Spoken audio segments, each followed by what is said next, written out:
Motherson Sumi share के अंदर हमें डिविडेंड क्रेडिट होते हुए देखने मिला है कल ही के दिन, और कल ही के दिन सारे शेयर होल्डर्स के अकाउंट के अंदर डिविडेंड आ चुका है। तो आप मुझे कमेंट करके बताना कि आपको कितना डिविडेंड मिला। 1.5 रुपये प्रति शेयर के अकॉर्डिंग हमें डिविडेंड क्रेडिट होते हुए देखने मिला था। और दोस्तों देख सकते हो उसके अंदर 4% की तेजी भी आई हुई है। दोस्तों दो बड़े रीजन है जिसकी वजह से ये हमारा मदरसन सुमी आगे बढ़ सकता है और आगे शॉर्ट टर्म में बढ़ सकता है, क्योंकि लॉन्ग टर्म में तो ये जरूर ग्रो करेगा। बिकॉज सबसे पहला तो ये सेक्टर लीडर है, सेकेंडली ये अभी एक्विजिशंस कर रहा है जिसकी वजह से इसके डेट भी बढ़ रहे हैं, और एक्विजिशंस करने के बाद जो इसकी ग्रोथ होगी वो अनप्रेडिक्टेबल होगी। दोस्तों सबसे पहला अपडेट तो ये है कि अभी 1 अक्टूबर के अंदर सारे ऑटो सेक्टर के जो नंबर्स है वो आते हैं, एंड उसी के साथ साथ मदरसन सुमी का जो एक्सपेक्टेड ऑटो रिटर्न है, जो एक्सपेक्टेड सेल्स रिटर्न है, वो बहुत ही ज्यादा बताया जा रहा है, और इसी के कारण हमें शेयर का ट्रिगर होते हुए देखने मिलेगा। और फिलहाल हमने देखा कि Q1 के रिजल्ट मदरसन सुमी के बहुत अच्छे आए थे, बट स्टिल हमें Q1 में जितनी तेजी हमने एक्सपेक्ट की थी उतनी तेजी देखने नहीं मिली। मतलब बाजार ने जितनी तेजी एक्सपेक्ट की थी Q1 के नंबर से के बाद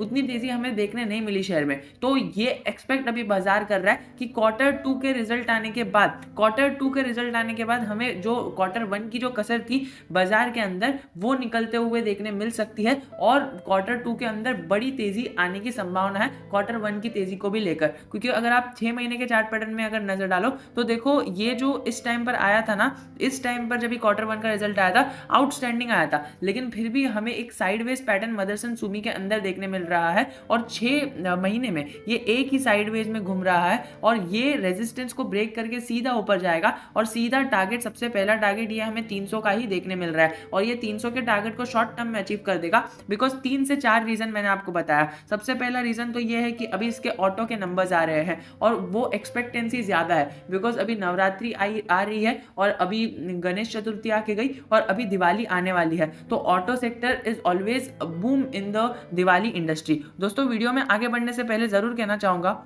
टॉप 5 दिवाली पिक्स ऑफ 2021, तो उसके अंदर मैंने मदरसन सुमी को भी एंटर दी है टॉप 5 दिवाली स्टॉक्स। तो ये दिवाली के टाइम पर आपको बहुत बड़ा बेनिफिट दे सकते हैं। ऐसा कोई बाइंग सेलिंग रिकमेंडेशन नहीं है, लेकिन आपको स्टॉक मार्केट में क्या हो रहा है उसके बारे में पता रहना चाहिए। नहीं तो पता चला कि स्टॉक बढ़ रहा है और किसी को पता ही नहीं है क्यों बढ़ रहा है। तो वो पर्टिकुलर स्टॉक्स दिवाली के टाइम पर बढ़ते हैं एंड सीजनल टाइम पर बढ़ते हैं। तो देखते हैं क्या होता है। आप इस वीडियो को जरूर चेकआउट कर सकते हो, आपको इंपॉर्टेंट इन्फॉर्मेशन मिल जाएगी। तो दोस्तों बढ़ते हैं मदरसन सुमी की तरफ।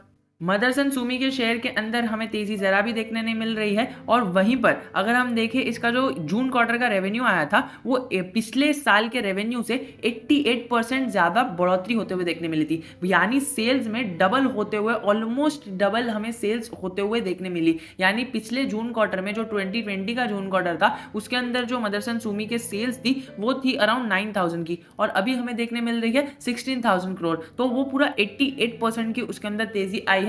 लेकिन फिर भी स्टॉक में कुछ परफॉर्मेंस नहीं दी है, और स्टॉक की जो परफॉर्मेंस Q1 में कसर रह गई है वो Q2 के अंदर बाजार एक्सपेक्ट कर रहा है कि वो Q2 के अंदर आए। और सेकेंडली इसकी नेट इनकम जो है वो नेट इनकम के अंदर भी 135% का इजाफा हुआ है, 135% वो बढ़ा है। आगे बढ़ेंगे तो नेट प्रॉफिट मार्जिन 118% का बढ़ा है, और वो भी ईयर ऑन ईयर बहुत ही बड़ा बेंचमार्क इसने अचीव किया है, और इसको बाजार ने सीधा निगलेक्ट ही कर लिया। बिकॉज बाजार पीछे पड़ा था Paras Defence IPO, Laxmi organic IPO, ये एमी ऑर्गेनिक्स आईपीओ, कई सारे आईपीओज आए। आईपीओ आने के बाद कई सारे रेवोल्यूशंस आए, कई सारे स्टॉक्स ने परफॉर्म किया, बहुत ज्यादा चीजें हुई है इन दिस 2020 एंड 2021 एरा। और वो सारी चीजों का रिकैप भी आप एक बार समझने की कोशिश करोगे तो बहुत सारी चीजें छूट जाएगी। तो यही होते हुए हमें देखने मिला था, और Q1 के 2020 के इसकी जो अर्निंग्स है वो कुछ नेगेटिव में देखने मिल रही है। बट देखते हैं Q1 में 2022 में क्या होता है, अभी से उसकी टेंशन क्या लेना।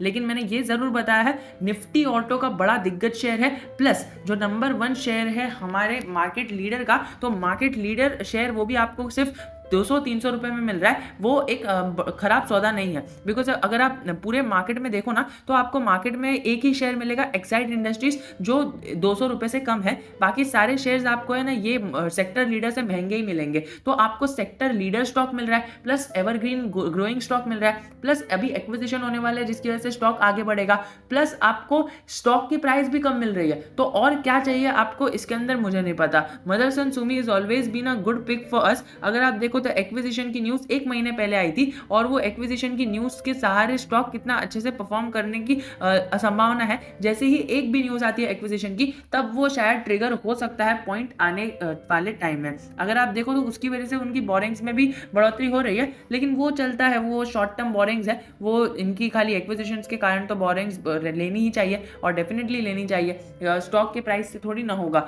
थोड़ा सा आगे बढ़े तो क्वार्टर वन का जो सेल्स है वो बढ़ा है और स्टॉक की प्राइस फ्लैट रही है। बट अगर हम वॉल्यूम बेस्ड काम के ऊपर भी नजर डालें तो वॉल्यूम बेस में हमें 1 लाख के आसपास के शेयर्स जो है वो ट्रेड होते हुए देखने मिल रहे हैं और जो क्वांटिटी ट्रेडेड है वो 40% है। दोस्तों आप नजर रखना, जब भी ये क्वांटिटी ट्रेडेड है ना 60% के ऊपर चले जाएगी ना, क्योंकि मदरसन सुमी में मैंने हमेशा नोटिस किया है 60 to 70% के ऊपर चले जाती है ना, तो आपको पूरे अगले वीक में इंतजार करना है। फॉर एग्जाम्पल अगर आपने देखा कि आज के मार्केट में इसकी जो बाइंग प्राइस है वो अराउंड 60% से ज़्यादा डिलीवरी क्वांटिटी बेसिस पे आ गया, तो ये एक एबनॉर्मल माना जाता है मदरसन सुमी के लिए। तो ये एबनॉर्मल हो गया, तो अभी आपको इसको वॉच लिस्ट में लग देना है। मतलब अगर आपको ये एबनॉर्मल डिलीवरी किसी भी स्टॉक में दिख रही है, जनरली फॉर एग्जाम्पल जैसे कि मैंने मदरसन सुमी देखा, मैं इतना टाइम से देख रहा हूँ, इसके अंदर खाली 37% की ही डिलीवरीज जितनी क्वांटिटी ट्रेडेड होती है, तो वो एक बेंचमार्क हो गया इस स्टॉक के लिए। लेकिन ऐसा कंपलसरी है क्या कि इतना ही होगा? नहीं। अगर कोई एक्सपेक्टेंसी है कि आगे कुछ बड़ा इवेंट आने वाला है तो लोग ज़्यादा खरीदेंगे, एंड दैट इज वाई ये जो बेंचमार्क है